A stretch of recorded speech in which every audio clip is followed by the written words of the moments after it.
ইসলামী আন্দোলন বাংলাদেশ ঘোষণা করতে চায়, যদি স্বৈর শাসন ঘটানোর পরে আবার কেউ স্বৈর শাসনের ভূমিকায় অবতীর্ণ হতে চায়, ইসলামী আন্দোলন বাংলাদেশ এর বরদাস্ত করবে না ইনশাআল্লাহ। কোন আমেরিকা আরো জুড়ে সবাই বলেন হাত পাকা।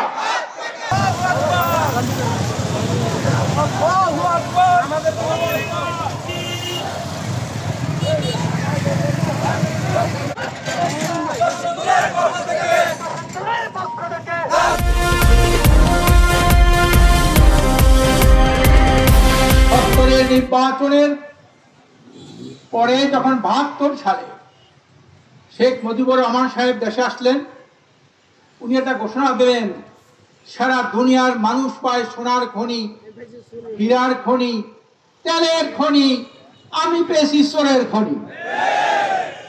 এই চোরেরাই তো ক্ষমতায় ছিল, কি বলেন ঠিক না? আর এখন তার মেয়ে শুধু সোনার চোরের খনি না, উনি করেছেন ডাকাতের খনি, পাচারের খনি, ব্যাংক লুটের খনি, সম্পদ লুটের খনি। 18 লক্ষ কোটি টাকা চুরি করে বিদেশে পাচার করেছে। আর 73 সালে একটা নির্বাচন হয়েছিল, সেটা হলো ভোট চুরি নির্বাচন। দেশ চুরি করেছেন আওয়ামী লীগ আর ভোট চুরিও করেছিল আওয়ামী লীগ। 73 সালে জানেন আপনি, এই যে খন্দকার মোস্তাক আহমেদ তার বাস্তব হেলিকপ্টারে নিয়ে পরের দিন তার নামে বিজয়ী ঘোষণা করা হয়েছে।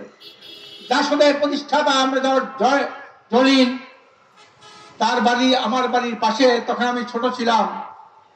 ওনার পরের দিন 4টার সময় ফলাফল গ্রহণ ঘোষণা করে একজন আওয়ামী লীগের তথাকথিত একজন সাধারণ প্রার্থীকে, উনি প্রার্থী হতে পারলেন না। আওয়ামী লীগের দুইটা কৃতিত্ব, টাকা চুরি আর ভোট চুরি, কে বলে ঠিক না?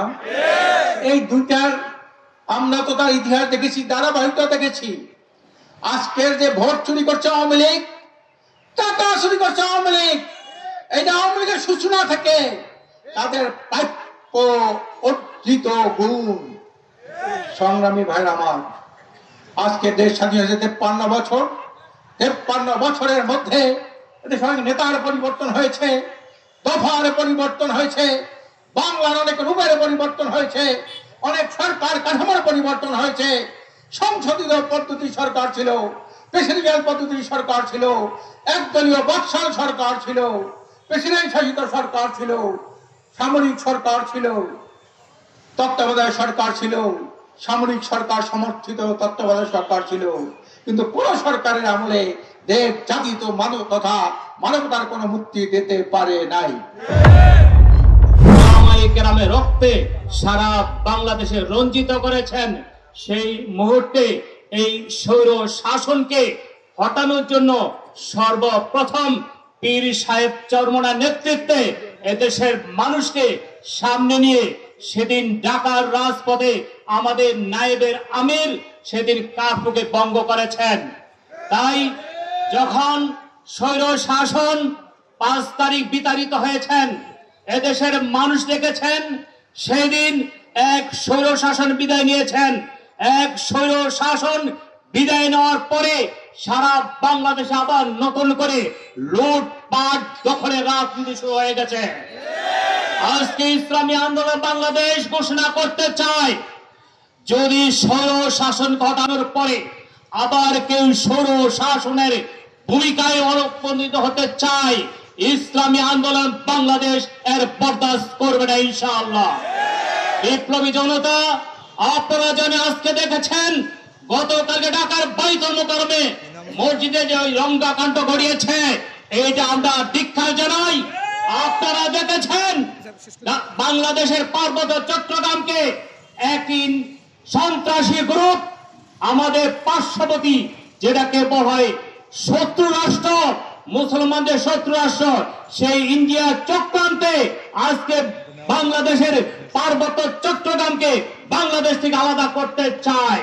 আমি মনে করি আজকে সারা বাংলাদেশে হত্যা, গুম, সন্ত্রাস, দখলদারদের বিরুদ্ধে ইসলামী আন্দোলন বাংলাদেশ পীর সাহেব চরমনার নেতৃত্বে সজাগ ছিল এবং থাকবে। আমি আমার দলের নেতাকর্মী এবং ইসলামী আন্দোলন বাংলাদেশের এই পলাশ থানা নেতৃত্বে বলতে চাই, আমাদের প্রত্যেকটা ইউনিয়নে, প্রত্যেকটা মহলায় ইসলামী আন্দোলনের দাওয়াতের কাজ পৌঁছে দিতে হবে। আমাদের সদস্য বাড়াইতে হবে।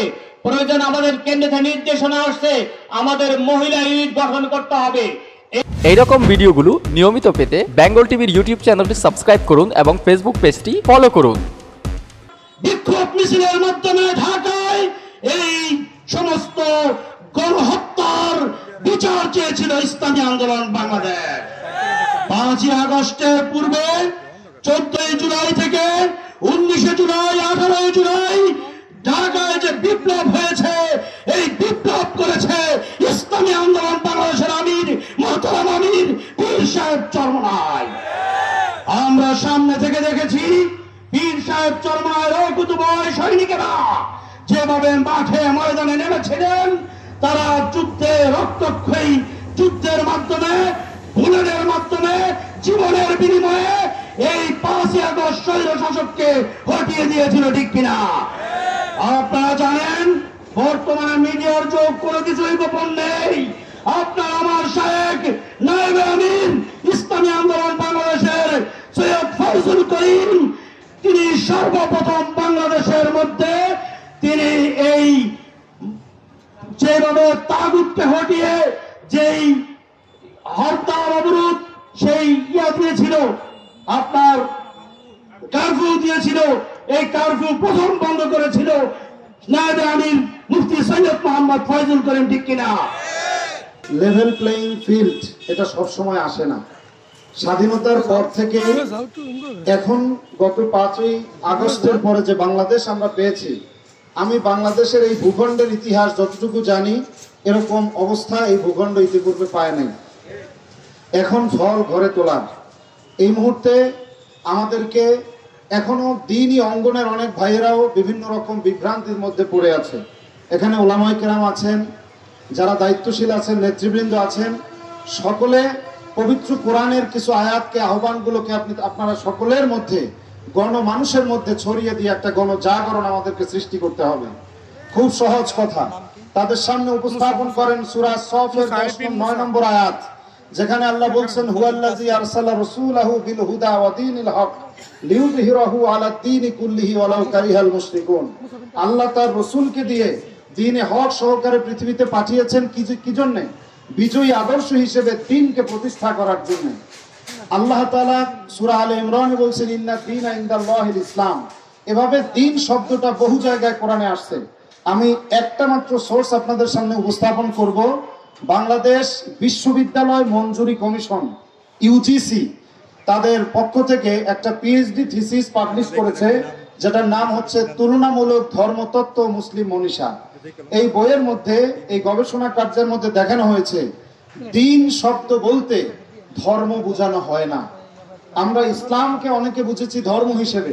ধর্ম হিসেবে বোঝার কারণেই ইসলামের রাজনৈতিক বিধানকে অনেক মুসলমান ভাই নামাজি, আলহাজ, কিন্তু ইসলামের রাজনীতিকে তারা মানতে চায় না। কথা ঠিক কিনা?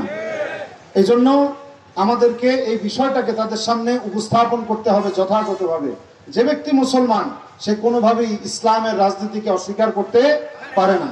হযরত মুহাম্মদ সাল্লাল্লাহু আলাইহি ওয়াসাল্লাম রাসূল হওয়ার পরে মক্কা শরীফে 13 বছর ছিলেন। এই 13 বছর 360টি মূর্তি বাইতুল্লাহ ছিল নাকি ছিল না? ছিল।